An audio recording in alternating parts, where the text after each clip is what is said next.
আপনারা শুনছেন আধার 48। 4টি বছর ভালোবাসার পর আমি কাছে পেলাম আমার ভালোবাসার মানুষ ফারজানাকে। আমি ফারজানাকে অনেক ভালোবাসি। আমাদের পরিবার এই সম্পর্কটা মানতে চাচ্ছিল না, তাই নিরুপায় হয়ে আমরা একে অপরের হাত ধরে পালিয়ে যাই। পালিয়ে গিয়ে বিয়ে করি। বিয়ের 1 বছর পর সবাই আবার মেনে নেয়। সবাই বলে যা হওয়ার তা তো হয়ে গেছে। এখন বিবাহিত জীবনে আমরা অনেক সুখী। আমি ভোটার কেন্দ্রে কাজ করতাম। সরকারি কাজ হওয়ার কারণে এক জায়গায় থেকে আমার কখনই কাজ করা হয়নি। বিয়ের পরপরই আবারও ট্রান্সফার হয়ে যায় কক্সবাজারে। সেখানে গিয়ে একটা বাড়ি ভাড়া করে থাকতে শুরু করি। আমাদের ফ্ল্যাটের পাশেই ছিল রিয়া ভাবিদের ফ্ল্যাট। রিয়া ভাবির হাজব্যান্ড সুমন ভাইয়া ছিল অনেক বড় একটা পুলিশ অফিসার। অনেক ভালো একজন মানুষ ছিল। অল্প কিছুদিনের ভেতরেই তাদের সাথে আমাদের অনেক ভালো একটা সম্পর্ক হয়ে যায়। সুমন ভাইয়ারও ট্রান্সফার হয়ে সেই এলাকায় এসেছে। তাদের বাড়ি খুলনাতে। আমি প্রতিদিন সকাল 9টায় অফিসে চলে যেতাম। দুপুরের খাবারটা নিয়ে যেতাম। একবারে ফিরতাম বিকেল 5টায় ছুটি হওয়ার পর। একদিন শরীরটা ভালো ছিল না। বাড়িতে এসে আমি দরজায় কয়েকটা টোকা দেই, কিন্তু ফারজানা দরজাটা খুলছিল না।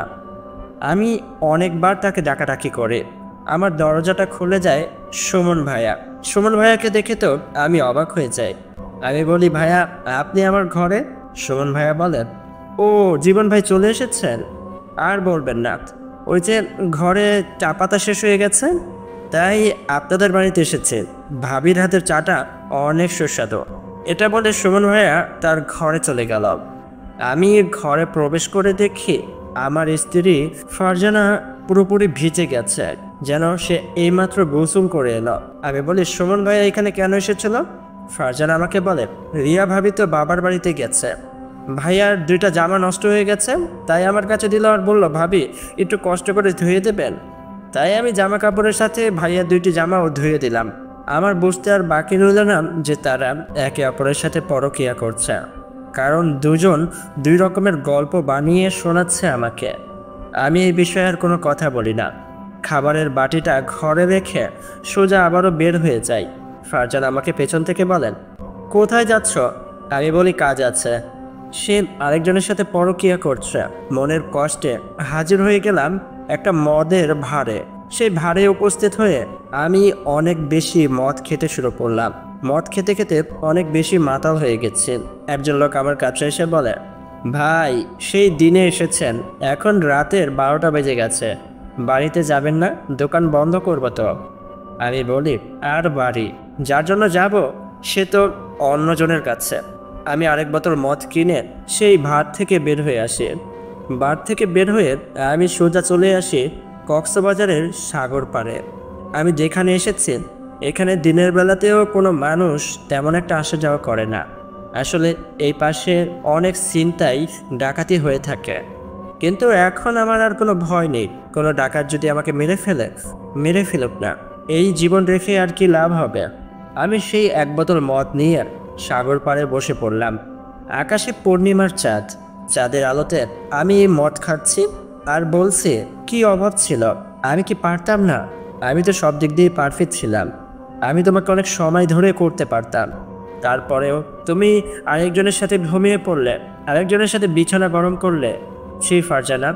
ঠিক তখনই আমি দেখতে পাই সাগরের পানিতে একটা যুবতী মেয়ে সাদা রঙের একটা শাড়ি পরে গোসল করছে। সাদা কোনো পোশাক পরে যদি গোসল করা হয় তাহলে শরীরের বিভিন্ন জায়গা খুব স্পষ্টভাবে দেখা যায়। যেহেতু আকাশে পূর্ণিমার চাঁদ ছিল, তাই আমি খুব ভালোভাবে দেখতে পাচ্ছিলাম সেই সাদা শাড়ির নিচে একটা গোলাপি রঙের ব্লাউজ পরে আছে সেই মেয়েটি দেখতে অসম্ভব সুন্দর ছিল। এত রাতে এখানে কোনো মেয়ে গোসল করছে, বিষয়টা যে অস্বাভাবিক এটা আমার মাথায় আসে না, কারণ আমি অনেক নেশা করেছি, আমি অনেক মাতাল। তাই উঠে দাঁড়িয়ে সেই মেয়েটির দিকে এগিয়ে যাই। কেন জানি না, সেই মেয়েটিকে দেখে আমার পুরো শরীর গরম হয়ে যায়। আমি তাকে কাছে পেতে চাই। আস্তে আস্তে আমি সেই সাগরের পানিতে নেমে পড়ি আর পিছন দিয়ে সেই মেয়েটিকে জড়িয়ে ধরি। কিন্তু অদ্ভুত বিষয়, সেই মেয়েটিও আমাকে জড়িয়ে ধরে আমাকে কিস করে দেয়। আমারও অনেক উত্তেজনা বেড়ে যায়। একটা পর্যায়ে আমরা দুজনেই অনেক উত্তেজিত হয়ে যাই। আমি সেই মেয়েটিকে নিয়ে সাগর পাড়ে চলে আসি আর বালির উপরে তাকে শুইয়ে দেই। তার উপরের পরনের যে সাদা শাড়িটা ছিল আমি একটানে পুরো শাড়িটা খুলে ফেলি। আমি দেখি গোলাপি রঙের একটা ব্রা সে পরে আছে। আমি সেই ব্রাটা খুলে ফেলি, তারপর তার বুকে হাত বোলাতে বোলাতে তাকে কিস করতে থাকে। সেও আমার পরনের সকল জামা খুলে দেয়। আমরা একে অপরের সাথে মিলিত হই। প্রথমবার আমি এত সুন্দরী কোনো মেয়েকে স্পর্শ করছি। মেয়েটি অপরূপ সুন্দর ছিল। সুন্দর ছিল তার চাউনি। সে আমাকে অনেক কিস করছিল আর আদর করছিল। সারা রাত আমরা একে অপরের সাথে মিলিত হয়ে ভোর হওয়ার কিছুক্ষণ আগে একে অপরকে জড়িয়ে সেখানে ঘুমিয়ে পড়ি। ঘুম ভাঙে আকাশে সূর্যের আলো যখন আমার চোখে পড়ে। আমি দেখি আমি উলঙ্গ হয়ে সেই সাগর পাড়ে শুয়ে আছি। আশেপাশে ভালো করে তাকিয়ে দেখি কেউ নেই। আমি বলি বাঁচা গেল। আমি তাড়াতাড়ি পাশে থাকা আমার সকল জামা কাপড়গুলো আবারও পরে ফেলি। তারই পাশে সেই মেয়েটিকে খুঁজছিলাম, কিন্তু কোথাও সেই মেয়েটির আমি দেখা পাই না। আমি ভাবলাম হয়তো সেই মেয়েটি তার বাড়িতে চলে গেছে। আমি নিজেকে নিয়ে কথা বলছিলাম, ভাবছিলাম এটা কি আমার ভুল হয়েছে। আবার ভাবছিলাম এখানে তো মেয়েটারও দোষ ছিল। মেয়েটি তো নিজেই তার কাছে আমাকে ডেকেছে, এটাই আমার কোনো ভুল হয়নি। আমি তো রেপ করিনি। সে মেয়েটি নিজের থেকেই আমার কাছে আসতে চেয়েছে, তাই আমি তার সাথে সহবাস করেছি। বাড়িতে চলে আসি। বাড়িতে আসার পর ফারজানা আমার কাছে এসে বলেন, সারা রাত কোথায় ছিলে? আমি বলি একটা কাজ ছিল তাই আসতে পারিনি। সে বলে ফোন দিচ্ছে, ফোনটাও তো ধরনি।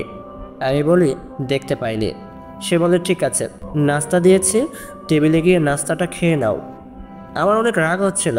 যেখানে আমি রাতে যদি কখনো 1 থেকে 2 ঘন্টা বাইরে থাকতাম তাহলে ফারজানা অনেক রাগ দেখাতো, কিন্তু এখন ফারজানা কিছুই বলছে না। তার মুখে একটা অদৃশ্য হাসি, যেন সে সারা রাত পাশে থাকা সুমন ভাইয়ের সাথে বিছানা গরম করেছে। আমি নাস্তা খাই না, অনেক রাগ হচ্ছিল। আমি অফিসে চলে যাই। বিকেলে যখন বাড়িতে আসি ফারজানা আমাকে বলে, অনেকদিন হলো আমি আমার বাবার বাড়িতে যাই না, আমি বাবার বাড়ি থেকে কিছুদিন ঘুরে আসি। আমি বলি ঠিক আছে, যাও, তুমি তোমার বাবার বাড়ি থেকে কিছুদিনের জন্য ঘুরে আসো। আসলে আমি এখন ফারজানাকে সহ্য করতে পারছিলাম না। সে আমার চোখের সামনে না থাকলেই বোধহয় ভালো হবে, এমনটাই ভাবছিলাম। ফারজানা চলে যাওয়ার পরের দিন রাতে মধ্যরাতে একটা বাতির আলো আমার চোখে এসে পড়ে। আমার ঘুমটা ভেঙে যায়।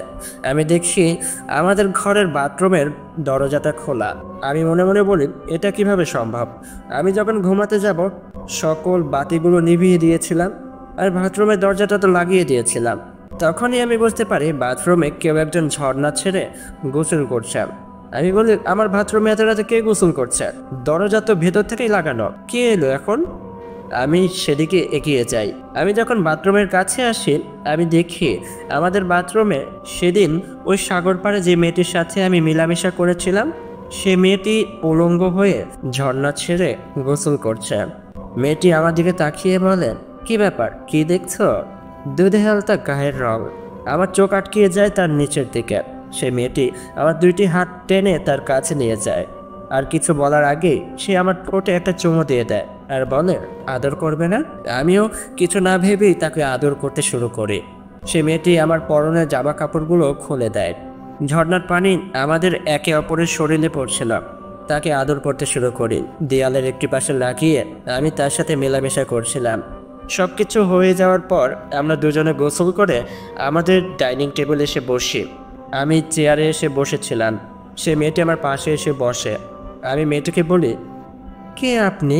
আপনি এত রাতে আমার ঘরে কি করে এলেন? দরজা তো ভেতর থেকে লাগানো। মেয়েটি বলে, তুমি কি এখনো বুঝতে পারছো না? সেদিন ওই গভীর রাতে সাগর পাড়ে, আবার আজকে হঠাৎ করে তোমাদের ঘরের বাথরুমে আমি কি করে আসতে পারি? আমি কোনো মানুষ না, আমি একটা পরী। মেয়েটির মুখে পরীর কথা শুনে আমি তো অনেক ভয় পেয়ে যাই। মেয়েটি বলে, তোমার ভয় পাওয়ার কোনো দরকার নেই। সেদিন তুমি যা করেছ সেটাই আমি অনেক মজা পেয়েছি।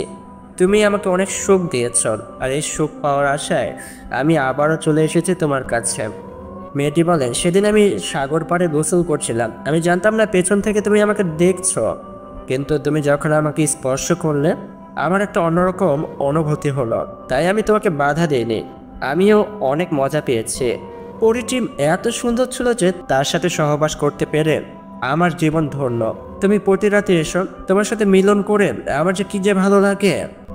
পরিটি বলেন, আমার অনেক ভালো লাগে, তুমি সব দিক দিয়ে পারফেক্ট, তুমি অনেক সুন্দরভাবে আমাকে করেছ, আমাকে অনেক আনন্দ দিয়েছ। আমি বলি, তোমার ভালো লেগেছে, কিন্তু আমার বউ, যাকে আমি 4টি বছর ভালোবাসলাম, তার কাছে আমার কোনো কিছুই ভালো লাগে না। তাই তো সে আমাকে ছেড়ে এখন অন্য আরেকটি পুরুষের কাছে গিয়েছে, অন্য আরেকটি পুরুষের সাথে মেলামেশা করে। পরিটি বলে, তাহলে তুমি তাকে ছেড়ে দিচ্ছ না কেন? আমি বলি, ছেড়ে দেব ভেবেছি, আমাদের কাবিনের টাকা ছিল 10 লাখ, সেটা না দিয়ে তো আমি তাকে তালাক দিতে পারবো না। পরিটি আমাকে বলে, আমি তোমাকে টাকা এনে দেব, আগামীকাল যখন তোমার কাছে আসব তখন তোমার জন্য টাকা নিয়ে আসব। আমি বলি, তুমি টাকা কোথায় পাবে? সে বলে, সেটা আমার ব্যাপার, সেটা নিয়ে তোমাকে চিন্তা করতে হবে না। টাকা পাওয়ার সাথে সাথে তুমি তোমার বউকে তালাক দিয়ে দেবে আর আমাকে বিয়ে করবে, পারবে? আমি বলি, হ্যাঁ পারবো। তোমার মতো এত সুন্দরী একটা পরী যদি আমার বউ হয় তাহলে আর কি লাগে বলো? পরীটি বলে, ঠিক আছে, আমি আগামীকাল তোমার জন্য টাকা নিয়ে আসবো, কিন্তু আর কিছুক্ষণ পর সকাল হয়ে যাবে, এখনও রাতের অন্ধকার আছে, আসো না আরেকটি বার বিছানা গরম করি। আমি তখন সেই পরীটিকে কোলে করে আমার বিছানায় এনে শুইয়ে দেই। নরম বিছানায় আমি তাকে গরম করছিলাম। সকালের কিছুক্ষণ আগে সেই পরীটি আমার কাছ থেকে চলে যায়। আমি অফিসে চলে যাই। রাতে যখন বাড়িতে আসি, গভীর রাতে সেই পরীটি আমার সাথে দেখা করতে আসে। সে খুব সুন্দর একটা লাল রঙের শাড়ি পরে এসেছেন আর নিচে একটা কালো রঙের ব্লাউজ, যেটা দেখেন আমার মাথা নষ্ট হয়ে যায়, কারণ তাকে অনেক বেশি হট আর সেক্সি লাগছিল। আমি পরীটির কাছে গিয়ে বলি, তুমি এসেছ? পরীটি বলে, কি ব্যাপার, এভাবে তাকিয়ে আছে কেন, আদর করতে মন চাচ্ছে? আমি বলি, অনেক, চলো না। পরীটি বলল, ঠিক আছে, সব হবে, তার আগে টাকাগুলো ধরো তো। আমি এতগুলো টাকা দেখে তাকে বলি, তুমি কোথা থেকে পেলে? সে বলে, সেটা তোমাকে জানতে হবে না, তুমি আগামীকালই তোমার বউকে তালাক পাঠিয়ে দেবে। আমি বলি, ঠিক আছে। টাকাটা টেবিলে রেখে আমি পরীকে কোলে করে আমার বিছানায় নিয়ে আসি। তারপর তার শাড়িটা খুলে ফেলে, তার ব্লাউজটা খুলে ফেলে আমি তার সাথে আবারও সহবাস করি। পরের দিন সকাল হওয়ার আগে সেই পরীটা আমার কাছ থেকে বিদায় নিয়ে চলে যাবেন, তার আগে আমাকে বলেন, আজকে রাতেই আমরা বিয়ে করব। আমি বলি, ঠিক আছে। পরীটা চলে যাওয়ার পর আমি গোসল করে অফিসে চলে যাই। অফিস থেকে ফিরে আমি কাবিননামা আর 10 লক্ষ টাকা আরেক বন্ধুর মাধ্যমে আমার শ্বশুর বাড়িতে ফারজানার কাছে পাঠিয়ে দেই। এসবের মানে কি? জীবন, আমাদের 4 বছরের সম্পর্ক, আর এখন তুমি এসব পাগলামি করছো কেন জান? আমি ফারজানাকে বলি, ওই অপবিত্র মুখে আমার নামটা উচ্চারণ করবি না। তুই যখন অন্য আরেকজনের সাথে বিছানা গরম করেছিলি, তোর শরীর অন্য আরেকজন স্পর্শ করেছিল, তোকে আদর করেছে, তোর সাথে মেলামেশা করেছে, তখন এত কিছু মনে ছিল না? এখন জান বলতে এসেছিস, তোর সাথে আমি সংসার করব না। ফারজানা আমাকে বলে, কি বলছো এসব আবুল তাবুল? আমি কার সাথে ঘুমিয়েছি, কার কথা বলছো? আমি বলি, কেন, সুমন ভাইয়া, তার সাথে তুই বিছানা গরম করিসনি? খারাপ মহিলা কোথাকার, তুই আমাকে ফোন দিবি না, নয়তো আমি তোর নামে মামলা করব। ফারজানা বলে, বিশ্বাস করো, আমি এমন কিচ্ছু করিনি, তুমি আমাকে ভুল বুঝছো। ফোনের ওপারে ফারজানা কান্না করছিল, কিন্তু আমি কোনো কিছু না শুনেই ফোনটা কেটে দেই। রাত হতেই সেই পরীটা আমার কাছে আবার আসে। পরী আমার কাছে এসে বলে, চলো, আজকে আমাদের বিয়ে, তুমি রেডি তো? আজকে কিন্তু আমাদের বাসর রাত, খাট ভাঙতে হবে। আমি বলি, তোমার মতো এত সেক্সি একটা বউ যদি আমার কাছে থাকে, তাহলে প্রতিদিন আমি খাট ভেঙে ফেলব। পরীটা আমাকে নিয়ে আমার বাড়ির বাইরে চলে আসেন। হাঁটতে হাঁটতে আমাকে নিয়ে আসে কক্সবাজারের পাহাড়ি এলাকার একটা ছোট্ট জঙ্গলে। সেই জঙ্গলের ভেতরে অনেক বড় একটা গ্রাম ছিল। এত বড় গ্রাম এখানে আছেন সেটা সম্পর্কে আমি জানতামই না, আর কারো মুখে কখনো শুনিও নি যে এরকম একটা গ্রাম আছে। সেই গ্রামের একটি পাশে আমাদের বিয়ের আয়োজন করা হয়েছে। আমি লক্ষ্য করি আমার মতো আরও অনেক মানুষ সেখানে আছে। সব মানুষেরাই সেই পরীটাকে দেখতে পাচ্ছিল, তার সাথে কথা বলতে পারছিল। আমি তখন পরীটাকে প্রশ্ন করি, এই মানুষগুলো তোমাকে কিভাবে দেখছে? একটা সময় তাদেরকেও আমি সাহায্য করেছি, তাই তারা আমার বিয়েতে এসেছে। তোমাকে তো বলেছিলাম আমার সকল আপন মানুষরা আমাদের বিয়েতে উপস্থিত থাকবে। এখানে অনেক জিন আছে, আমার বাবা মা আছে, সবাই আছে। পরীটা আমাকে নিয়ে সেই গ্রামের একটা ঘরে আসে। ঘরে আসার পর পরীটা আমাকে খাটের উপরে বসিয়ে বলে, ওইখানে সাদা পাঞ্জাবি আর সকল কিছু রাখা আছে, তুমি জামাই সেজে আমার জন্য অপেক্ষা করো, আমি বউ সেজে তোমার কাছে আসব, তারপর দুজনে এখান থেকে সোজা চলে যাব বিয়ের মণ্ডপে। এটা বলে পরীটা ঘর থেকে বের হয়ে যায়। দরজাটা বাইরে দিয়ে তালা মেরে দেয়, যেটা দেখে আমি অনেক অবাক হয়ে যাই, কিন্তু তার প্রতি আমার বিশ্বাস ছিল অটল। আমি জামাই সেজে অপেক্ষা করছিলাম সেই পরীটির জন্য। ঠিক তখনই আমি শুনতে পাই সেই ঘরের জানালার ওপার থেকে কেউ একজন কথা বলছে। আমি সেই জানালার কাছে গিয়ে কান পেতে শোনার চেষ্টা করি বাইরে কে কি বলছে। আমি শুনতে পাই বাইরে দুইটি লোক দাঁড়ানো। আমি শুনতে পাই সেই লোক দুইটি একে অপরকে বলছে, আজকে আরেকটি সাধারণ মানুষের গলা কেটে হত্যা করা হবে, তার রক্ত দিয়ে সেই ভয়ঙ্কর পুজোও করা হবে। আমাদের সাধু বাবা প্রতিবারই এমনটা করে থাকেন। সে তার পালিত পরীটাকে দিয়ে একটা করে মানুষ প্রতি অমাবস্যার রাতে নিয়ে আসে। আজকে এই ভালো মানুষটার জীবন শেষ। তখন আরেকটি মানুষ তাকে বলে, যা হচ্ছে আমাদের ভালোর জন্যই হচ্ছে, সাধু বাবা আমাদের ভালো চায়। আর সেই মানুষটাকে তো আমরা চিনি না, তার সাথে তো আমাদের কোনো সম্পর্ক নেই। সে মারা গেলে আমাদের কি? আমাদের তো ভালোই হবে। আমি বুঝতে পারি সেই পরীটা মোটেও ভালো না। সে এখানে আমাকে নিয়ে এসেছে বিয়ে করার জন্য না, আমার জীবন নেয়ার জন্য। আমি নিজেকে শান্ত করি আর বলতে থাকি, যে করেই হোক এখান থেকে আমাকে পালাতেই হবে। তখনই আমি দেখতে পাই সেই ঘরের আরেকটি দরজা আছে। আমি তখন সেই পেছনের দরজাটা খোলার চেষ্টা করি, কিন্তু সেটা খুলছিল না। আমি অনেক কষ্ট করে সেই দরজাটা ভেঙে ফেলি। ভাঙার পর আমি দেখতে পাই সেই পেছন দিয়ে একটা রাস্তা জঙ্গলের ভেতরে চলে গেছে। আমি সেই রাস্তা ধরে দৌড়াতে শুরু করি।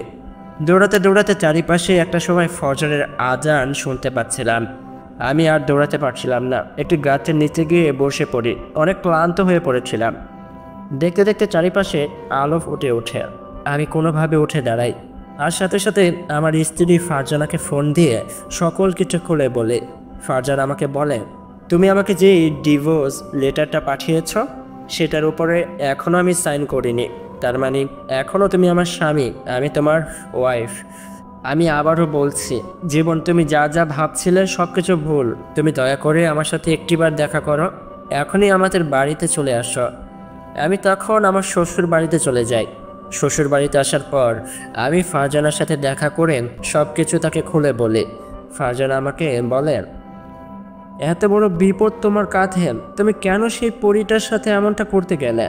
আমি কি তোমাকে সুখ দিতে পারতাম না? আমি বলি, তোমার উপরেই তো রাগ করে এমনটা করেছে। তুমি তো সর্বপ্রথম সুমন ভাইয়ের সাথে পরকীয়া করেছ, তাই তো আমি সেই পরীটার সাথে পরকীয়া করেছি। আমাকে তখন আমার স্ত্রী ফারজানা বলে, তুমি যেমনটা ভাবছো তেমন কিচ্ছু না। আসলে সেদিন তুমি যখন অফিসে চলে গেলে, হঠাৎ করেই আমাদের কলপারের পাইপটা নষ্ট হয়ে যায়। পাইপ নষ্ট থাকার কারণে পানি আসছিল না, তাই আমি পাশের ফ্ল্যাটের সুমন ভাইয়াকে ডেকে নিয়ে আসি। সুমন ভাইয়া সে পাইপ ঠিক করছিল, আমিও সে বাথরুমেই ছিলাম। হঠাৎ করে পাইপটা ফেটে যায়, আর সেখান থেকে পানিতে আমরা দুজনেই অনেকটা ভিজে যাই। ঠিক তখনই তুমি দরজায় নক দিতে শুরু করো। আমি অনেক ভয় পেয়ে গিয়ে সুমন ভাইয়াকে বলি, এখন কি হবে? আসলে আপনাদের ভাই অনেক বেশি বোঝে, সে আমার পাশে কাউকে দেখতে চায় না। সুমন ভাইয়া বলেন, এখানে তো আমরা কোনো ভুল কিছু করছি না, আমি আপনার সাহায্য করার জন্য তো এসেছি। দাঁড়ান, আমি জীবন ভাইয়ের সাথে কথা বলছি। তাকে বলে কোনো লাভ হবে না, সে আমাদের কথা বিশ্বাস করবে না, ভাববে আমরা পরকীয়া করছি আর একসাথে গোসল করছে। এসব কথা বলতে বলতে 2 মিনিট কেটে যায়। ওই পাশে তুমি বারবার দরজায় টোকা দিচ্ছিলে। তখন সুমন ভাইয়া নিজেই দরজাটা খুলে দেয়। তার সাথে তোমার কি কথা হয়েছে আমি জানি না, কিন্তু তুমি যখন আমার কাছে এসে আবার একই প্রশ্ন করলে যে সুমন ভাইয়া এখানে কি করতে এসেছে, তোমরা কি করছিলে, তখন আমি অনেক ভয় পেয়ে যাই। যেটা মনে এসেছিল সেটাই বলে ফেলি। বিশেষ করো, সুমন ভাইয়ের সাথে আমার কিচ্ছু হয়নি, সে আমার বড় ভাইয়ের সমান, তার সাথে আমি কি করব? তাছাড়া তুমি সব দিক দিয়ে পারফেক্ট, তুমি তো আমার সেক্স পুরোপুরি কমিয়ে রাখো, তুমি সবসময় আমাকে নিয়ন্ত্রণ করে রাখতে পারো, তাহলে আমি কেন আরেকটি পুরুষের কাছে যাব বলো? আমি তখন বুঝতে পারি আমার কতটা ভুল হচ্ছিল। আমি ফারজানাকে নিয়ে যা যা ভাবছিলাম সব কিছুই ভুল ছিল।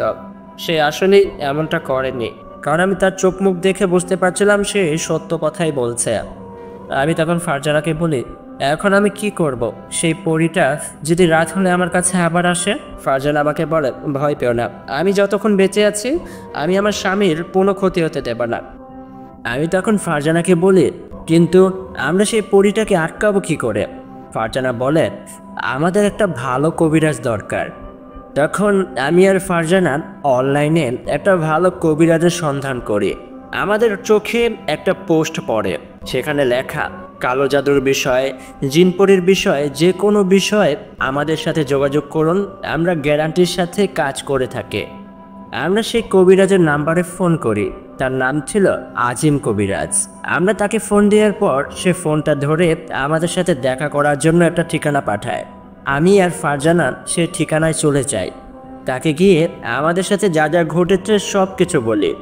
সবটা শুনে আজিম কবিরাজ বলেন, এটা তো খুব ছোট্ট একটা বিষয়, কিন্তু টাকা লাগবে 5,000 টাকা। দিতে পারবেন? তাহলে সেই পরীটাকে আপনার ওপর থেকে ছাড়িয়ে দেব, আর কখনো সেই পরীটা আপনার কাছে আসবে না। আমরা বলি, ঠিক আছে, কিন্তু কিছু একটা করেন। আজিম কবিরাজ আমাদেরকে 2টা তাবিজ দেয় আর বলেন, এই তাবিজ 2টি আপনারা দুজন পড়ে রাখেন, আর কিছু আয়াত আমি লিখে দিচ্ছি, এই কাগজগুলো ঘরের 4 কোণায় লাগিয়ে দেবেন। আর হ্যাঁ, আমি আগামীকাল আসবো আপনাদের ঘরে। আর আজকে রাতে তো ওই পরীটা আপনাদের কাছে আসতে পারবেই না। কালকে আপনাদের বাড়িতে এসে একটা আসন পেতে বসবো আর ওই পরীটাকে ধরে বোতলবন্দি করব। আমরা বলি, ঠিক আছে। আমরা 5,000 টাকা আজিম কবিরাজকে দিয়ে দেই। তারপর সেই তাবিজগুলো নিয়ে আর সেই কাগজে লেখা আয়াতগুলো নিয়ে বাড়িতে চলে আসি। অনেক খুশি ছিলাম, ভেবেছিলাম সেই পরীটা বোধহয় আর কখনো আমার কাছে আসতে পারবে না। রাতে আমি আর ফারজানা তাদের বাড়িতেই ঘুমিয়েছিলাম। আমাদের ঘরে রাত 3টার সময় কেউ একজন দরজায় টোকা দিতে শুরু করে, কে বাইরে? তখন সে শুনে তার মা ঘরের ওপার থেকে বলছে, দরজাটা একটু খোল না রে মা, তোর বাবার শরীরটা কেমন জানি করছে। আমিও জেগে উঠেছি ততক্ষণে। ফারজানা গিয়ে দরজাটা খুলে দেয়, কিন্তু দেখে দরজার বাইরে কেউ নেই। ফারজানা বলে, কি হলো বিষয়টা? এমাত্রই তো মা ঘরের বাইরে থেকে আমাদের ডাকছিল, তাই না বলো? আমি বলি, হ্যাঁ, আম্মাই তো এসেছিল। বুঝতে পারছি না, হয়তো আমরা ভুল শুনেছি, দরজাটা লাগিয়ে দাও। ফারজানা দরজাটা লাগিয়ে দেয়। দরজাটা লাগিয়ে যখন আবার লাইটটা বন্ধ করে, ফারজানা দেখে আমার পেছনে সেই পরীটা দাঁড়িয়ে আছে। ফারজানা ভয় পেয়ে জায়গায় দাঁড়িয়ে যায় আর আমাকে বলে, তোমার পিছনে পিছনে। আমি বলি, কি পিছনে? আমি পিছনে ঘুরে দেখি সেই পরীটা যার সাথে এতদিন আমি মেলামেশা করেছি, সহবাস করেছি, সে একটা ভয়ঙ্কর হাসি দিয়ে আমার পেছনে দাঁড়িয়ে আছে, যেটা দেখে আমিও অনেকটা ভয় পেয়ে যাই। সেই পরীটা তার শক্তির মাধ্যমে ফারজানাকে পাথরের মুক্তির মতো সেখানেই জমিয়ে ফেলে। ফারজানা কথা বলতে পারছিল না, আমার কাছে আসতে পারছিল না। পরীটা আমাকে বলে, কি ভেবেছিস ছোটোখাটো একটা ভণ্ড কবিরাজের কাছে যাবি আর সেই কবিরাজ তোকে আমার হাত থেকে বাঁচাতে পারবে? কখনই না, তোকে মরতে হবে। কালকে পুজো হয়নি তো কি হয়েছে, আজকে হবে, চল তোকে নিয়ে যাব। দাঁড়া, তার আগে একটু মেলামেশা করি, তোর ওই জিনিসটা আমার অনেক ভালো লেগেছে, আর কিছুক্ষণ পরে গেলেও কিছু হবে না, চল না শুরু করি। এটা বলে সেই পরীটা আমার উপরে ঝাঁপিয়ে পড়ে। আমি অনেক ভয় পাচ্ছিলাম, মৃত্যুর ভয়, কারণ আর কিছুক্ষণ পর সেই পরীটা আমাকে সেই গ্রামে নিয়ে যাবে। তারপর আমাকে সেখানে নিয়ে হত্যা করে তাদের মায়ের পুজোতে ব্যবহার করবে। আমার ভয়ে হাত পাগুলো কাঁপছিল। পরীটা বলেন, আহা, কাঁপলে মজা পাবো না তো, কাঁপাকাঁপি না হয় খোলার পরে করিস। এটা বলে পরীটা আমাকে চুমু দিতে শুরু করে, আমার জামা কাপড়গুলো খুলে ফেলে। আমার স্ত্রী ফারজানা দাঁড়িয়ে দাঁড়িয়ে দেখছিল। আমি দেখছিলাম তার চোখ দিয়ে পানি পড়ছে। একটা পর্যায়ে সেই পরীটা আমার সকল কিছু খুলে আমার শরীরে কিস করতে শুরু করে। তারপর তার হাত দিয়ে আমার পুরো শরীরে স্পর্শ করে। সে জোর করেই আমার সাথে সহবাস করে। সহবাস শেষে সে আমার জামা কাপড় আবার আমাকে পরিয়ে আমাকে বলে, চলো তাহলে এখন সেই গ্রামে যাওয়া যাক। সেই তান্ত্রিক আবার দেরি হলে আমার উপরে অনেক রাগারাগি করবে, আসো। এটা বলে আমার হাত ধরে জোর করে ঘরের বাইরে নিয়ে আসে। ফারজানা তখনও নড়াচড়া করতে পারছিল না, সে নিরুপায় ছিল। আমি অনেক জোরে জোরে ফারজানার বাবা মাকে ডাকছিলাম, বাবা, আম্মা, আপনারা কোথায়? আমাকে বাঁচান, কে কোথায় আছেন? কিন্তু কেউ আমার কথা শুনছিল না। সেই পরীটা আমাকে নিয়ে জোর করে টানতে টানতে ঘরের বাইরে নিয়ে আসে। রাস্তা দিয়ে আমাকে জোর করে নিয়ে যাচ্ছিল। আমি আশেপাশে কাউকে দেখছিলাম না, কারণ এখন গভীর রাত। সে আমাকে নিয়ে যখন সেই জঙ্গলের ভেতর প্রবেশ করে, ঠিক তখনই চারিপাশে ফজরের আজান দিতে শুরু করে। পরীটা একটা চিৎকার দিয়ে সেখান থেকে সাথে সাথে অদৃশ্য হয়ে যায়। আমি বুঝতে পারি এইবারের মতো আল্লাহ পাক আমাকে বাঁচিয়ে দিল। আমি এক দৌড়ে আমার শ্বশুর বাড়িতে ফিরে আসি। ঘরে ঢুকতেই দেখি ফারজানা অজ্ঞান হয়ে মাটিতে পড়ে আছে। আমি তাকে বিছানায় নিয়ে শুইয়ে দিই আর তার জ্ঞান ফিরাই। ফারজানা আমাকে বলে, তুমি ঠিক আছো? তোমার কিছু হয়নি তো? আমি বলি, আমি ঠিক আছি, কিন্তু কিছুই বুঝতে পারলাম না। সেই কবিরাজ, সে তো বলেছিল যে সেই পরীটা আমাদের কাছে আসতে পারবে না। ফারজানা বলে, শালা একটা ভণ্ড ছিল, সে মিথ্যে কথা বলেছে। দাঁড়াও, সকালটা হোক, তার বাড়িতে গিয়ে তাকে মজা বোঝাবো। পরের দিন সকালে আমি আর ফারজানা যখন সেই কবিরাজের বাড়িতে যাই, আমি দেখি বাড়িতে কেউ নেই। কিন্তু কালকে যখন এসেছিলাম, কবিরাজের সাথীরা আরও অনেকেই ছিল। সবাই পালিয়ে গেছে। বাড়িটা পুরোপুরি ফাঁকা। আশেপাশে অনেকের কাছেই সেই কবিরাজের বিষয়ে জানতে চাইলাম আমি আর ফারজানা। সবাই বলল, সে তো একটা ভণ্ড। 2 দিন বাড়িতে থাকে, 2 দিন বাড়িতে থাকে না, মানুষের টাকা খেয়ে পালিয়ে যায়। আমরা বুঝতে পারি আসলে সে ভণ্ড ছিল। আমি আর ফারজানা নিরুপায় হয়ে আবারও বাড়িতে ফিরে আসি। তখন ফারজানার বাবা মা আমাদের কাছে এসে বলে, 2 দিন ধরে দেখছি তোমরা অনেক চিন্তিত, কি হয়েছে আমাদের কি বলা যায়? ফারজানা তখন তার মাকে আর বাবাকে সব কিছু বলে। সবটা শুনে তারা আমার উপরে অনেক রাগ করে আর বলে, দেখো, তুমি যদি আমার মেয়ের জামাই না হতে, তাহলে তোমার 2 গালে 2টা চড় মারতাম। তুমি এত নিচে কি করে নামতে পারো? তারপরেও যেহেতু তুমি আমার মেয়ের জামাই, তোমাকে একটা ভালো কথা বলছি। আমাদের সন্তানের একটা ভালো, অনেক বড় হাফেজ আছে। তার নাম হচ্ছে হামেদ। হামেদ ভাইয়ের নাম্বারটা আমি তোমাদেরকে দিয়ে দিচ্ছি, যাও তার সাথে যোগাযোগ করো। সে এ বিষয়ে অনেক পারদর্শী, আর আমাদের পরিচিত থাকার কারণে তোমাদের সাহায্য খুব তাড়াতাড়ি করবে। ফারজানার বাবা মা একটা নাম্বার আমাকে দিল। আমি সেই নাম্বারে ফোন দিলাম। সেই ফোনটা ধরে আমার পরিচয় জানতে চাইল। আমি তাকে আমার নিজের পরিচয় দিলাম। সে আমাকে চিনতে পারলো আর বলল, তুমি তোমার ওয়াইফকে নিয়ে আমার সাথে দেখা করো। সে তার বাড়ির ঠিকানা আমাদেরকে পাঠিয়ে দিল। আমি ফারজানাকে নিয়ে তার সাথে দেখা করি। হামেদ চাচা আমাদেরকে দেখে বলে, ওর বাবাকে আমি খুব ভালো করে চিনি, ওর পরিবারের সাথে আমার অনেক ভালো সম্পর্ক। ফারজানা হয়তো আমাকে চিনবে না, কারণ আমি অনেক আগে তাদের বাড়িতে আসা যাওয়া করতাম, কিন্তু এখন পারছি না, কারণ এখন আমার কাঁধে অনেক দায়িত্ব। বাইরে যতগুলো মানুষ দেখেছ, সবাই এই সমস্যা নিয়ে এসেছে। কারো কারো মেয়েকে জিন ভর করেছে, কেউ আবার পরীকে নিয়ে বিরক্ত, কারো জীবনে আবার কালো জাদুর প্রভাব। সকল কিছুর সমস্যা নিয়ে আমার কাছে আসে। আল্লাহর রহমতে আমি সেই সমস্যাগুলো সমাধান করার চেষ্টা করি, কিন্তু কয়েক বছর আগেও আমি কিছুই জানতাম না। উপর আল্লাহর সাহায্যে একটা জিনের সাথে আমার পরিচয় হয়েছে। তার মাধ্যমেই আমি অন্য মানুষদের সাহায্য করি। আমার সাথে যে জিনটা আছে সে আমার বন্ধু, তার নাম হচ্ছে ইফরিত। ইফরিত খুব ভালো একটা জিন। সে সবসময় নামাজ কালাম পড়ে আর মানুষদের উপকার করে। আমি তোমাদের বিষয়টা আমার বন্ধু ইফরিত জিনকে জানাচ্ছি, দেখি ইফরিত জিন তোমাদের বিষয়ে কি করে। এটা বলে সে একটা পর্দা আমাদের মাঝখানে ফেলে দেয় আর বলে, তোমরা পর্দার ওপারে বসে থাকো, আমি আমার বন্ধুর সাথে কথা বলবো। তার কণ্ঠস্বর তোমরা শুনতে তো পারবে, কিন্তু তাকে তোমরা দেখতে পারবে না। সেই ইমাম সাহেব তার বন্ধু ইফরিত জিনকে স্মরণ করে। ইফরিত জিন তখন সেই ঘরে হাজির হয়।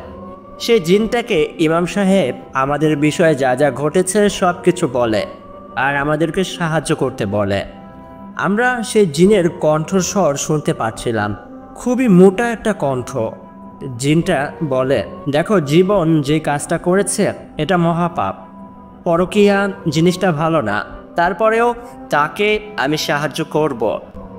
সেই পরীটা তাকে নিয়ে যেই গ্রামে গিয়েছিল সেটা হচ্ছে একটা আদিবাসীদের গ্রাম। সেই গ্রামের সকল গ্রামবাসীরা একজনের পুজো করে।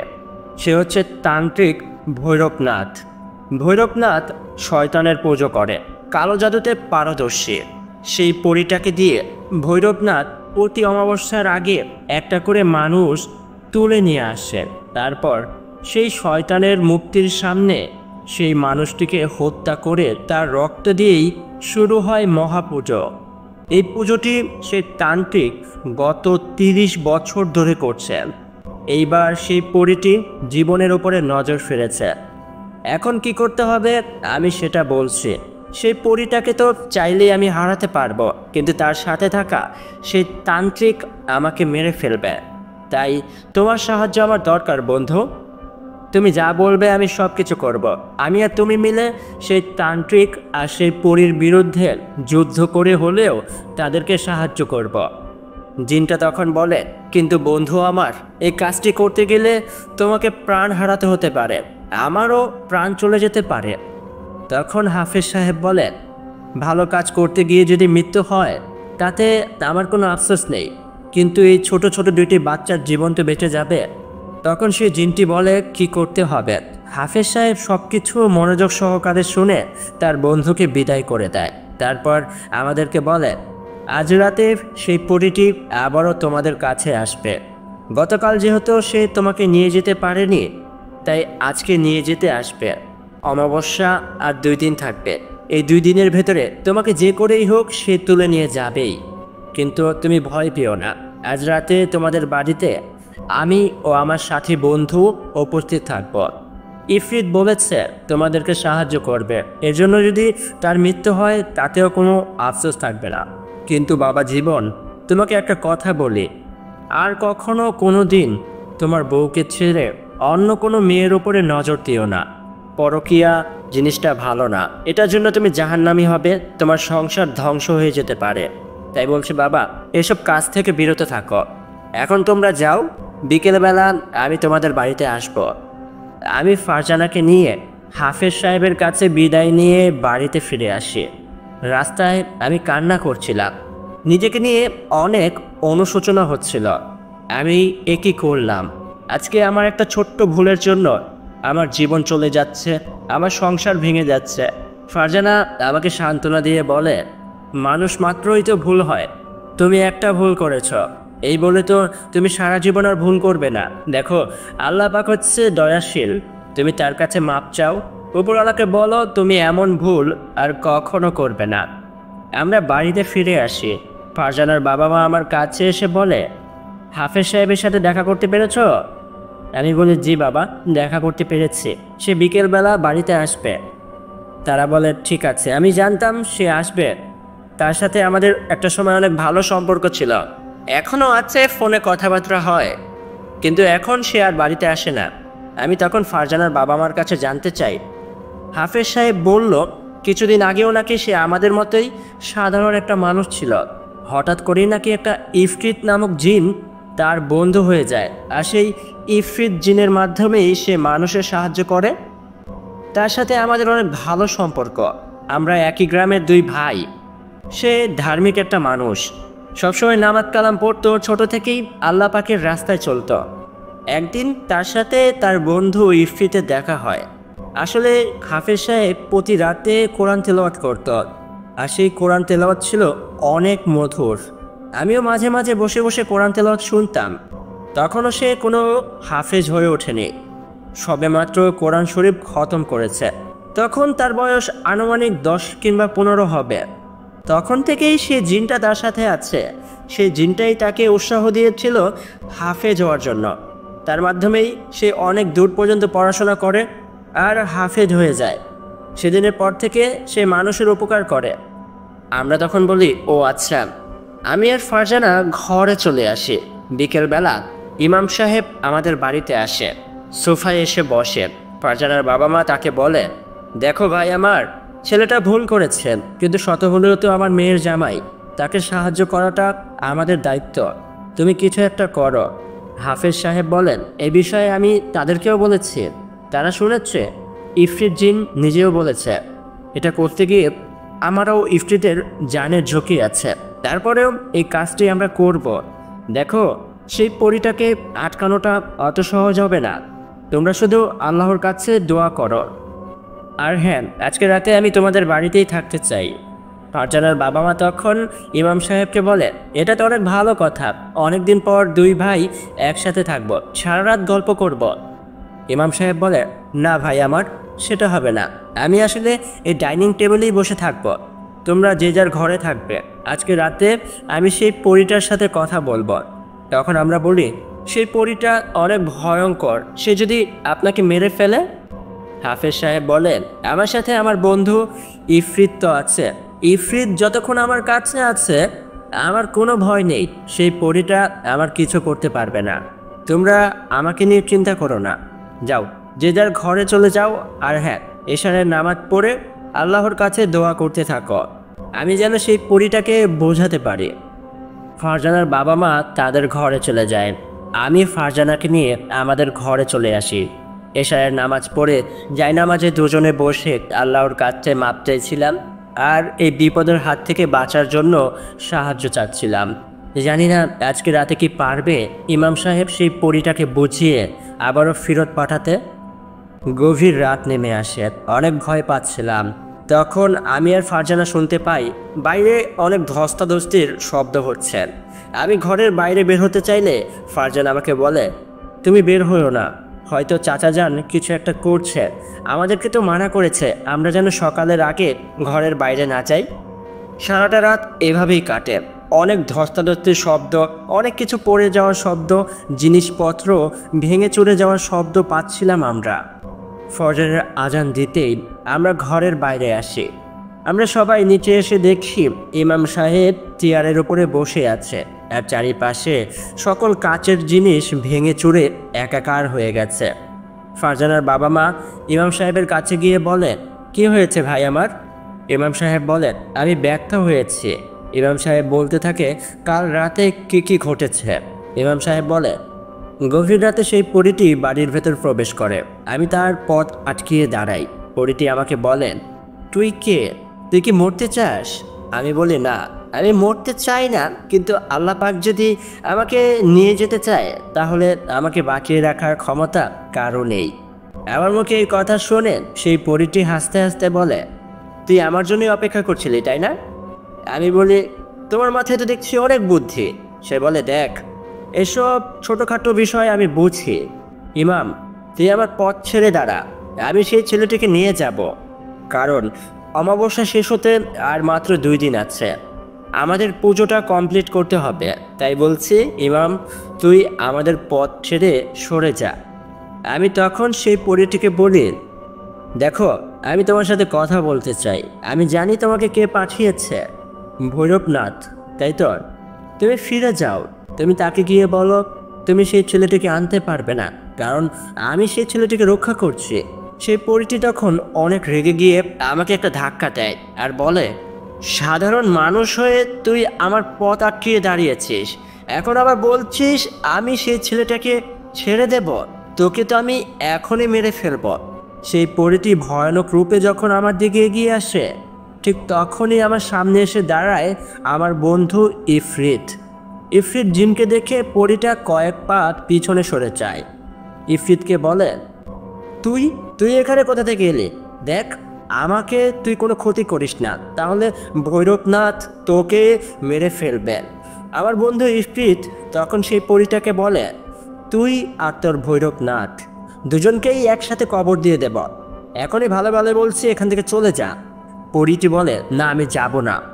ইফরিত তখন তার উপরে ঝাঁপিয়ে পড়ে, তাদের ভেতরে ধস্তাধস্তি শুরু হয়।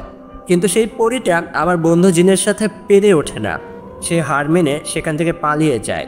আর পালিয়ে যাওয়ার আগে বলেন, আমি তো চলে যাচ্ছি, কিন্তু কালকে হচ্ছে অমাবস্যার শেষ রাত, কালকে পুজো দিতেই হবে। কালকে আমি একা আসবো না, আমার সাথে আসবে ভৈরবনাথ। পারলে তুই আটকিয়ে দেখাস আমার ওস্তাদকে।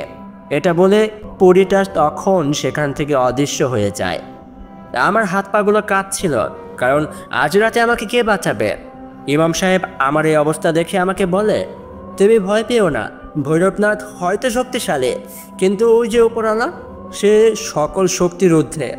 সে যদি আমাদেরকে সাহায্য করে, ওই ভৈরবনাথ তোমার কিচ্ছু করতে পারবে না। আমি যতক্ষণ বেঁচে আছি আর আমার বন্ধু যতক্ষণ বেঁচে আছে, তোমাদের কিচ্ছু হবে না, তুমি চিন্তা করো না। ইমাম সাহেব ফারজানার বাবা মাকে বলেন, আমার 200 জন কোরআনে হাফেজ লাগবে, যাও এখনই ব্যবস্থা করো। আজকে রাতে কোনোভাবে সেই ভৈরবনাথ আর সেই পরীকে এই বাড়ির ভেতরে প্রবেশ করতে দেব না।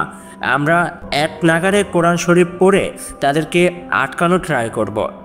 বাকিটা আল্লাহ ভরসা, দেখা যাক কী হয়। ফারজানার বাবা মা আশেপাশের সকল মাদ্রাসা থেকে 200 জন কোরআনে হাফেজ ব্যবস্থা করে আমাদের বাড়িতে নিয়ে আসে। শুরু হয় শয়তানের বিরুদ্ধে একটা মহাযুদ্ধ।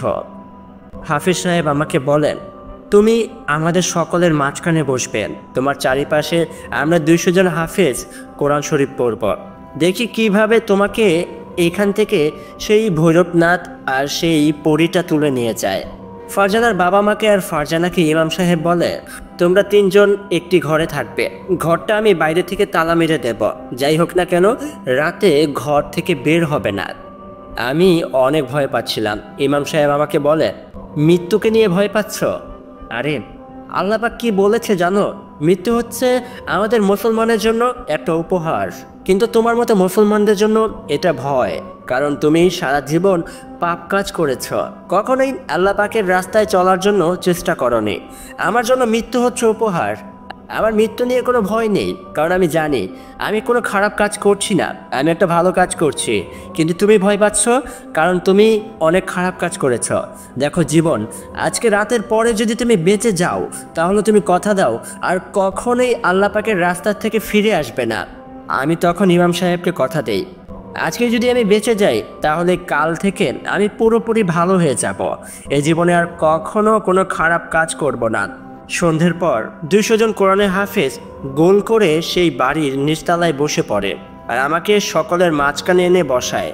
আস্তে আস্তে গভীর রাত হয়ে আসে। রাত যখন 3টা বেজে যায়, ঠিক তখনই আমাদের বাড়ির সকল বাতিগুলো নিজে থেকেই বন্ধ হয়ে যায়। ইমাম সাহেব বলে, সে চলে এসেছেন। 200 জন কোরআনের হাফেজ আরও জোরে জোরে সূরা পড়তে শুরু করে। এক লাথিতে কেউ একজন আমাদের বাড়ির প্রধান দরজাটা ভেঙে ফেলে। ঘরে পড়ে একটা কালো ছায়া। আমি সেদিকে তাকাই, আমি দেখতে পাই একটা অঘরী তান্ত্রিক, যার শরীরে শ্মশানের সাদা ধোলা, চোখগুলো লাল টকটকে, হাতে অনেকগুলো তাবিজ, গলায় একটা লাল রক্তে জবার মালা, মাথায় অনেক উস্কো লম্বা চুল, আর তার পাশেই দাঁড়িয়ে আছে সেই পরীটা। পরীটি একটি ভয়ঙ্কর হাসি দিয়ে বলে, চলে এসেছে তোকে নিতে, এবার পারলে আটকিয়ে দেখা। সেই তান্ত্রিকটি আস্তে আস্তে আমাদের দিকে আগাচ্ছিল। সকল কোরআনের হাফেজ আরও জোরে জোরে কোরআন পড়া শুরু করেন, কিন্তু সেই তান্ত্রিক তারপরেও আমার দিকে এগিয়ে আসছিল। এটা দেখে ইমাম সাহেব তাকে বাধা দেওয়ার জন্য তার দিকে ছুটে যায়, কিন্তু সে তান্ত্রিক ইমাম সাহেবকে ধরে অন্য আরেকটি পাশে ছুঁড়ে মারে। আর সেই 200 জন কোরআনে হাফেজদের বলে, তোমাদের প্রত্যেকের পরিবার আছে, পরিবারে বাবা মা ভাই বোন ছেলে মেয়ে অনেকেই আছে। তোমাদেরকে আমি একটিবারই বলবো, এখান থেকে চলে যাও। শুধু শুধু তার জন্য কেন নিজেদের পরিবারকে শেষ করতে চাইছো? আমি যদি এখন খালি হাতে এখান থেকে ফিরে যাই, তাহলে সর্বপ্রথম তোমাদের প্রত্যেকের পরিবার থেকে একজন করে নিয়ে যাব। তখন তোমাদের পরিবারকে বাঁচানোর জন্য তোমাদের পাশে কে থাকবে? এই কথা শুনে সকল 200 জন কোরআনে হাফেজ কোরআন তেলাওয়াত বন্ধ করে দেয়। তারা বুঝতে পারে এখন যদি তারা আমাকে সাহায্য করে, তাহলে এই তান্ত্রিক তাদের পরিবারকে মেরে ফেলবে। তাই সকল কোরআনে হাফেজ আমাকে বলে, আমাদেরকে মাফ করবেন, আমাদের পরিবারকে বিপদের মুখে ফেলতে পারবো না। এটা বলে সেখানে থাকা সকল কোরআনে হাফেজ এক এক করে সেই বাড়ির বাইরে চলে যায়। শুধু ছিল ইমাম সাহেব। ইমাম সাহেব উঠে দাঁড়ায়, আবারও তান্ত্রিকের কাছে আসেন। তান্ত্রিক বলে, তোকেও আমি জীবন ভিক্ষা দিচ্ছি, যা আমার সামনে থেকে সরে যা। দেখ, 30টি বছর আমি সেই পুজো করে এসেছি, এখন সেই পুজো বন্ধ করা সম্ভব না। তাহলে আমার প্রভু নারাজ হয়ে যাবে। আর আমার শয়তান প্রভু যদি একবার নারাজ হয়ে যায় তাহলে নেমে আসবে ধ্বংস। এটা বলে সে তান্ত্রিক আমার হাত ধরে টানতে টানতে ঘরের বাইরে নিয়ে আসে। ইমাম সাহেবও বাধা দেওয়ার চেষ্টা করে না। পরীটি হাসছিল। পরীটি আমার কাছে এসে বলে, আরে ভয় পেও না, চলো না আমাদের সাথে, বেশি কষ্ট হবে না। আমি তোমাকে আমার জাদুর মাধ্যমে বশ করে রাখবো। দেখবে কখন তোমার ঘাট থেকে মাথাটা আলাদা হয়ে গেছে তুমি বুঝতেই পারবে না। শোনো বাবু আমার, আসো না। সেই তান্ত্রিক আমাকে টানতে টানতে বাড়ির বাইরে নিয়ে যায়। আমি দাপড়াচ্ছিলাম, চিৎকার করছিলাম, সাহায্যের জন্য আকুতি মিনতি করছিলাম, কিন্তু কেউ এগিয়ে আসে না। সবাই ভয়ে যার যার বাড়িতে চলে যায়। ফারজানা বোধহয় অনেক কান্না করছে। সে আমার কাছে আসতে চাইছিল, কিন্তু ইমাম সাহেব সেই দরজাটা বাইরে থেকে তালা মেরে রেখেছিল। সেও নিরুপায় ছিল। আমি নিজের মৃত্যুটাকে অ্যাকসেপ্ট করে নেই, ধরেই নেই হয়তো আল্লাপাক আমার কপালে এমন একটা মৃত্যুই দিয়েছিল, তাই আমাকে আজকে মরতেই হবে। আমি কালেমা পড়ছিলাম আর কান্না করছিলাম, আল্লাহর কাছে মাপ চাইছিলাম। জীবনে কত না গুনাহ করেছি, জানি না এখন আমার তবা তুমি কবুল করবে কি না। তারপরেও তোমার কাছে মাপ চাইছি, আমার মালিক তুমি আমাকে মাফ করে দিও। সেই অঘরী তান্ত্রিক আমাকে নিয়ে চলে আসে সেই জঙ্গলের মাঝে গ্রামটায়। গ্রামে আসার পর সেই তান্ত্রিক আমাকে নিয়ে সোজা চলে যায় একটা মন্দিরে। আমি দেখি সেই মন্দিরে যে মূর্তি ছিল সেই মূর্তিটা খুবই অদ্ভুত। তার চেহারাটা একটা শেয়ালের মতো। এই ধরনের অদ্ভুত মূর্তি আমি কখনো দেখিনি। মূর্তিটার 4টি হাত ছিল। তাকে খুব সুন্দরভাবে সাজিয়ে সকলে পুজো করছে। সেই তান্ত্রিক আমাকে সেখানে নিয়ে ছুঁড়ে মারল আর বলল, হে আমার প্রভু, নিয়ে এসেছি তোমার বলি, আজকে একেই বলি দেব আমার মালিক। তুমি অখুশি হইও না, আমাদের উপরে রাগ করো না। হয়তো দেরি হয়ে গেছে, কিন্তু এখনও আকাশে অমাবস্যার রাত আছে, আজকে পুজো হবে আমার মালিক। গ্রামবাসী সকলে আমার হাত পাগুলো বেঁধে ফেলল আর সেই পরীটা লাল কিছু সিঁদুর আমার কপালে লাগিয়ে সেই মূর্তির পাশে নিয়ে শুইয়ে দিল আর বলল, আহা প্রিয়তমা, তোমার সাথে কাটানো রাতগুলো আমি কখনোই ভুলতে পারবো না। তান্ত্রিক তার পুজো শুরু করল। এক নাগারে মন্ত্র পড়ছিল সেই অঘরী। আমি ভয় পাচ্ছিলাম, কারণ আর কিছুক্ষণ পরেই আমাকে মরতে হবে। মেরে ফেলবে তারা আমাকে। আমাকে বাঁচানোর জন্য হয়তো আর কেউ আসবে না। কিন্তু ঠিক তখনই সেই গ্রামে প্রবেশ করে ইমাম সাহেব আর তার বন্ধু ইফরিত। ইফরিত জিন ইমাম সাহেবের সাথে গ্রামে আসার পর চারিপাশের মাটিগুলো থরথর করে কাঁপতে শুরু করে। তান্ত্রিক ধ্যান করছিল, তাই পরীটাই ইফরিতকে আটকানোর জন্য ছুটে যায়।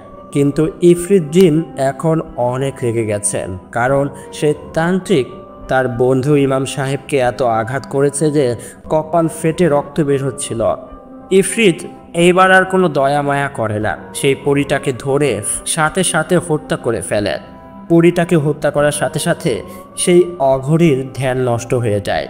অঘরী ঘুরে তাকায়, দেখে ইফরিত তার সামনে দাঁড়িয়ে আছে। অঘরী বলেন, তুই আমার সাথীকে হত্যা করলি, দেখ এবার আমি তোর কি করি। তান্ত্রিক যখন ইফরিত জিনকে হত্যা করতেই যাবে, ঠিক তখনই ইমাম সাহেব একটা বিশেষ আয়াত পড়তে শুরু করে। আয়াতের মাধ্যমে চারিপাশে বাতাস বইছিল, যেন একটা ঝড় তৈরি হয়েছে। ইফরিত জিন আর ইমাম সাহেব তাদের পুরো শক্তি দিয়ে সেই তান্ত্রিকের উপরে ঝাঁপিয়ে পড়ে। এবার তান্ত্রিক একা হয়ে পড়েছেন, কারণ সেই পরীটাকে তো কিছুক্ষণ আগেই ইফরিত হত্যা করেছে। ইফরিত জিন এবার তান্ত্রিককে ধরে ফেলে আর তার মুখটা বেঁধে ফেলেন, কারণ মন্ত্র পড়লেই একমাত্র ইফরিত জিনকে আটকানো সম্ভব।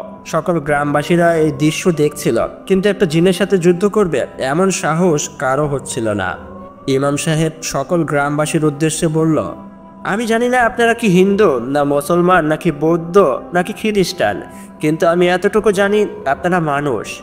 আপনারা এত পাষাণ কি করে হলেন? আরেকটি মানুষের জীবন নিয়ে আপনাদের গ্রামে কি কখনোই সুখ বয়ে আনবে? এটা আপনাদের মিথ্যে কল্পনা। দেখুন, এই অঘরী আপনাদেরকে মিথ্যে আশা দিয়ে রেখেছে। আপনারা কি জানেন এই জঙ্গলের বাইরে অন্য অন্য গ্রামগুলো, অন্য অন্য শহরগুলো কত উন্নত হয়েছে? আপনাদের গ্রামে কোনো ভালো চিকিৎসা নেই, মৃত্যুর হাত থেকে কেউ বাঁচতে পারে না। আপনারা এই তান্ত্রিককেই নিজেদের সকল কিছু মনে করেন এটাই আপনাদের খোদা, এই হচ্ছে আপনাদের সকল সাহায্যকারী। এটা আপনাদের ভুল। দেখুন, সে নিজেও শয়তানের পুজো করে। শয়তান হচ্ছে মানুষকে জাহান্নামে নিয়ে যাবে। এই গ্রামে হাতে গোনা কয়েকটা পরিবার আছে। আমি আপনাদেরকে থাকার ভালো ব্যবস্থা করে দেব। আমি আপনাদেরকে এখান থেকে নিয়ে ভালো একটা গ্রামে বসবাস করার সুযোগ দেব। কিন্তু আপনাদের একটা কাজ করতে হবে। এতদিন মাসুম অনেক সাধারণ মানুষকে আপনারা এই শয়তানের উদ্দেশ্যে বলি দিয়েছেন। আজকে এই অঘরী তান্ত্রিককে আপনারা সকলে যদি বলি দিতে পারেন, তাহলেই আমি আপনাদের জন্য সব কিছু করব। গ্রামবাসীরা এবার এগিয়ে আসে আর সেই তান্ত্রিককে টানতে টানতে নিয়ে যায় সেই শয়তানের মুক্তির কাছে। সেখানে ফেলে বলে, তুই আমাদের বাবা না। তুই যদি আসলে আমাদের ভালো চাইতে, তাহলে কখনই আমাদের মতো মানুষদেরকে তুলে এনে এখানে বলে দিতি না। তোর অনেক ইচ্ছে, তাই না? তোর শয়তান প্রভুর সাথে দেখা করবি। দাঁড়া, এখনই আমরা তোর ইচ্ছে পূরণ করছি। সকল গ্রামবাসীরা তখন সেই তান্ত্রিকের হাত পা কেটে সেই মূর্তির কাছে ছুঁড়ে মারে আর তার গলা কেটে তার রক্ত দিয়েই পূর্ণ হয় সেদিনের মতো সেই পুজোটা। পুজো শেষে ইমাম সাহেব সকল গ্রামবাসীদেরকে বলেন, যার যা যা দরকার সব কিছু নিয়ে আমার সাথে আসুন। তখন গ্রামবাসীরা সকলে আমাদের সাথে আসে। ইমাম সাহেব তাদেরকে তার গ্রামে একটা থাকার ব্যবস্থা করে দেয় আর সকলকে ছোটোখাটো কিছু কাজের ব্যবস্থা করে দেয়। আমার মাথার উপর থেকে সকল বিপদ চলে গেছে। ইমাম সাহেব আমার কাছে এসে বলে, জীবন, তুমি কথা দিয়েছিলে বাবা, যদি আজকের রাতটা তুমি বেঁচে থাকো তাহলে আগামীকাল থেকে তুমি ভালো হয়ে যাবে, আল্লাহর পথে চলবে। দেখো, আমি নিজের জীবনের মায়া করিনি। আমার বন্ধু ইফরিত, সেও কিন্তু নিজের জীবনের মায়া করেনি। কেন জানো? কারণ আমরা মৃত্যুকে ভয় পাই না। আমরা ভালো রাস্তায় চলতে চাই, মানুষের উপকার করতে চাই। তুমি যেহেতু কথা দিয়েছ, আমার বিশ্বাস তুমি তোমার কথা রাখবে। আমি তখন ইমাম সাহেবকে বলি, হ্যাঁ, আমি আমার কথা রাখব। আমি এখন থেকে আল্লাহর রাস্তায় চলব। আমিও আপনার মতো মানুষদের উপকার করব। আপনি আমার জন্য দোয়া করবেন। ইমাম সাহেব তার বন্ধুকে নিয়ে আমার থেকে বিদায় নিয়ে চলে যায়। আমি ফিরে আসি ফারজানাদের বাড়িতে। ফারজানাদের ঘরটা খুলতেই দেখতে পাই ফারজানার বাবা মা সকলে আমার জন্য কান্না করছে। আমি তাদেরকে জড়িয়ে ধরে বলি, আমি বেঁচে গেছি, সেই বিপদ কেটে গেছে। ফারজানা বলে, দেখলে তো, আল্লাহ মহান। আমরা সারা রাত আল্লাহর কাছে তোমার জন্য দোয়া করেছি। সেদিনের পর থেকে আমি সবসময় ভালো পথে চলার চেষ্টা করি, মানুষদের উপকার করি, সাধারণ মানুষদের সাহায্য করি। এইভাবেই আমার জীবনটা বদলে যায়। এখন আমি আল্লাহর পথে চলি। ফারজানাকে নিয়ে আমি আমার বাড়িতে ফিরে আসি। তার 6 মাস পর ফারজানা একদিন আমার কাছে এসে বলে, জীবন, একটা সুখবর আছে। আমি বলি, কি সুখবর? ফারজানা বলে, তুমি বাবা হতে চলেছ। এটা শুনে আমি অনেক খুশি হয়ে যাই। আমি বাবা হব? সত্যি ফারজানা? আরে হ্যাঁ পাগল, সত্যি। আমি বলি, এখন থেকে তুমি কোনো ভারী কাজ করবে না, আমি সবসময় তোমার দেখাশোনা করব। দরকার বললে কিছুদিনের ছুটি নিয়ে আমি তোমার সাথেই থাকব। ফারজানা বলে, তার দরকার নেই, এখন তো সবে 1 মাস চলছে, আগে 6 মাস যাক, তারপরে না হয় আমার মাকে নিয়ে আসবো, না হয় তোমার মাকে নিয়ে আসবো। দেখবে তারাই আমার দেখাশোনা করবে, শুধু শুধু তোমার অফিস বন্ধ করতে হবে না। আমি বলি, ঠিক আছে।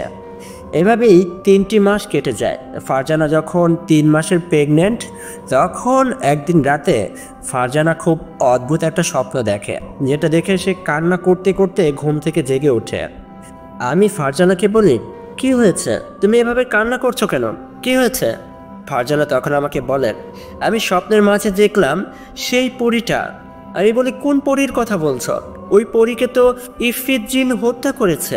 ফারজানা বলে, আমি জানি না, কিন্তু আমি স্বপ্নের মাঝে একই রকম একটা পরীকে দেখেছি। সেই পরীটা আমার কাছে এসে বলে, তোর গর্ভে তোর মেয়ে আছে, তাই না? তোর মেয়েটা আমাকে দিয়ে দে না, তোর মেয়েটাকে আমার দরকার।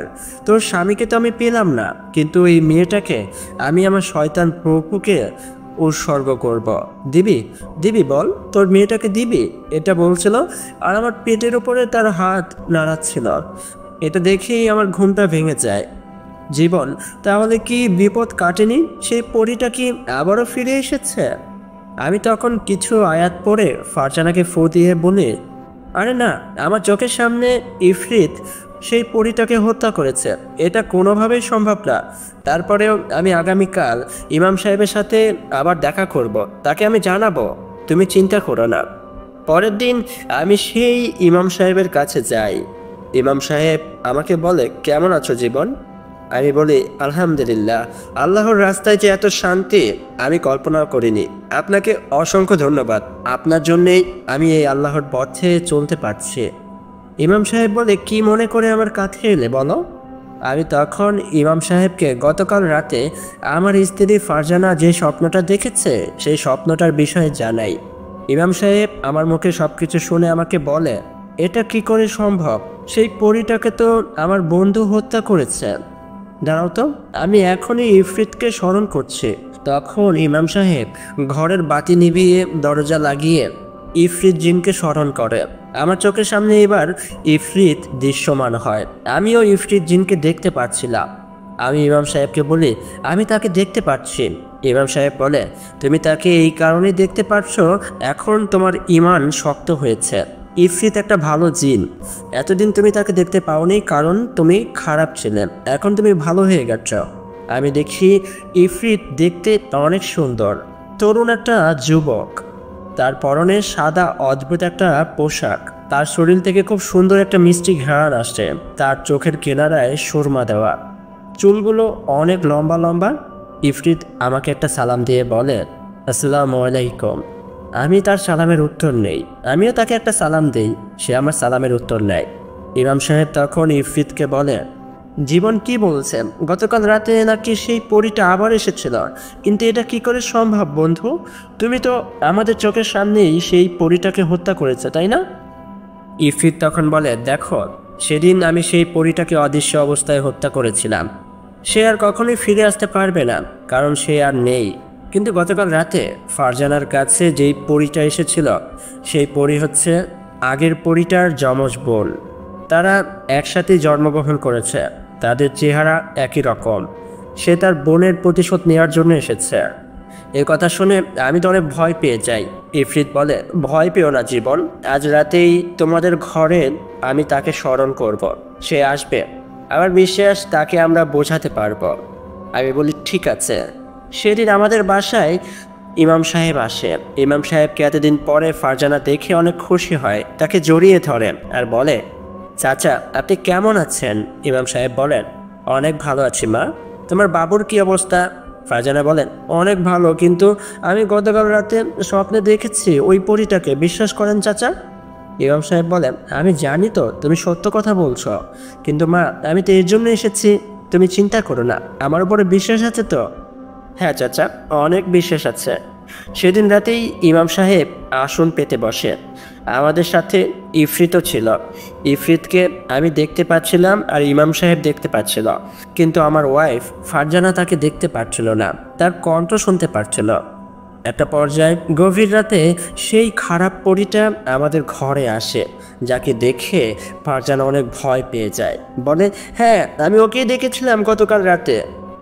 আমি ফারজানাকে বলি, তুমি ভয় পেও না, তুমি চুপ করে দাঁড়াও, এখানে তো ইমাম সাহেব আছে, দেখোই না কি হয়। তখন সেই পরীটা মাথা নত করে ইমাম সাহেবকে বলে, আমাকে স্মরণ করার কারণ কি? ইফরিত জিন তখন কথা বলতে শুরু করে। ইফরিত তাকে বলেন, দেখো, আমি জানি তুমি কেন এসেছ, তুমি তোমার বোনের মৃত্যুর প্রতিশোধ নিতে চাও, কিন্তু আমি তোমাকে সাবধান করছি, তুমি যদি আরেকবার এই মেয়েটির কাছে আসো তাহলে তোমার বোনের মতো করেই আমি তোমাকে মেরে ফেলব, একটু দয়া মায়া করবো না তোমার ওপর। পরীটি তখন বলে, আমি চলে যাব, আমি আর আসবো না, কিন্তু আমার একটা কালো ছাগল দরকার, সেটা আমাকে ভোগ হিসেবে দিয়ে দেন, আমি আর আসবো না। ইমাম সাহেব বলে, তুই কিচ্ছু পাবি না। আমি তখন তার কাছে গিয়ে বলি, ইমাম সাহেব, আমি তাকে একটা না দুইটা কালো ছাগল দেব, ধরে নেন এটা আল্লাহ তার রিজিকে লিখে রেখেছে, কিন্তু তাকে কথা দিতে হবে কখনো কোনো দিন আমাদের পরিবারের উপরে আর নজর দেবে না। পরীটি তখন বলে, ঠিক আছে, আমি আর কখনো আসবো না। 2টি কালো ছাগল কাল রাতে বাঁধন খুলে ছেড়ে দিও, আমি আমার শিকার খুঁজে নেব। আমরা বলি ঠিক আছে। সেই পরীটা সেখান থেকে চলে যায়। আমি ইফরিতকে বলি, আপনাকে অসংখ্য ধন্যবাদ। একবার না, 2-2বার আপনি আমাদের পরিবারকে রক্ষা করলেন। ইফরিত বলে, তুমি এখন আল্লাহ পাকের নেক একজন বান্দা। আমি তোমার উপরে অনেক খুশি। সবসময় এই রাস্তায় চলার চেষ্টা করো। ভালো থেকো তোমরা। ইমাম সাহেব তার বন্ধু ইফরিত জিনকে নিয়ে আমাদের বাড়ি থেকে চলে যায়। ইমাম সাহেব চলে যাওয়ার পর আমি ফারজানাকে বলি, দেখলে তো, সকল বিপদ চলে গেছে, আর কোনো বিপদ কখনো আসবে না। পরের দিন আমি 2টি কালো ছাগল কিনে রাত 12টার সময় তাদের বাঁধন খুলে ছেড়ে দেই। তার 6 মাস পর আমাদের ঘর আলো করে আমাদের মামুনি আমাদের পরিবারে চলে আসে। অনেক সুখে কাটছে আমাদের দিনগুলো। তো প্রিয় লিসেনার, কেমন লাগলো আপনাদের সকলের কাছে এই গল্পটি? এই গল্পের বিষয়ে যে কোনো মতামত আমাদের কমেন্ট করে জানাবেন। আর হ্যাঁ, এখনও যদি নতুন হয়ে থাকেন তাহলে চ্যানেলটি সাবস্ক্রাইব করে আমাদের পাশে থাকবেন। আমি আরিয়ান আজ আপনাদের থেকে বিদায় নিলাম। দেখা হবে নতুন কোনো গল্পের মাঝে। ততক্ষণ পর্যন্ত সকলে ভালো থাকবেন, সুস্থ থাকবেন। আল্লাহ হাফিজ। আসসালামু আলাইকুম।